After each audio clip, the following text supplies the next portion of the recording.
Hey guys, welcome to episode 1 of Redstone Quick Tips. Today we'll be covering repeaters. There's a few useful repeater mechanics you can use to your advantage.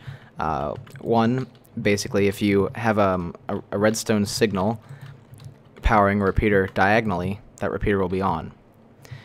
Now, on the other side of the spectrum, if you actually do it like this, if you have a block going right into this with a repeater on top, that will not work. That's one of the things that will not work. And also, if you have a repeater here, torch here, and redstone there, it won't work. There's actually a trick you can use to get this to work just by placing a block there, because this repeater is powering this block, and this block is touching this redstone technically, so this will be powered. And you can use this to make diagonal lines powered. You can basically use repeaters going downwards diagonally. You have to use a little bit of a different trick to get it going upwards using a traditional repeater, but I'll show you how you do it downwards. So you drop your repeater here, that's powered, but the redstone line here isn't. Drop a block over, and it's powered. So you can get repeaters going downwards diagonally. Now, how to get them going upwards diagonally is a little bit longer of a process.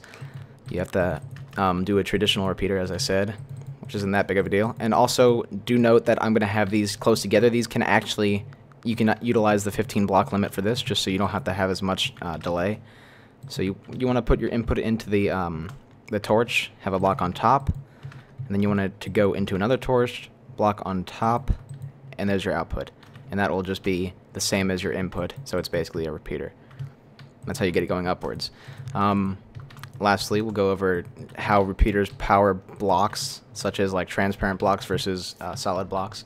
So if you have a powered repeater going into a block, as we saw a little bit with one of the other techniques, it will power all its adjacent blocks. So all these and then the block under it will be powered by that repeater.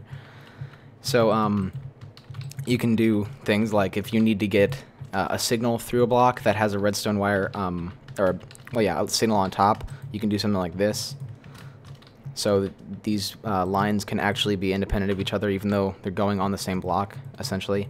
And also, you see these used in tapes sometimes, like sound tapes, some other things.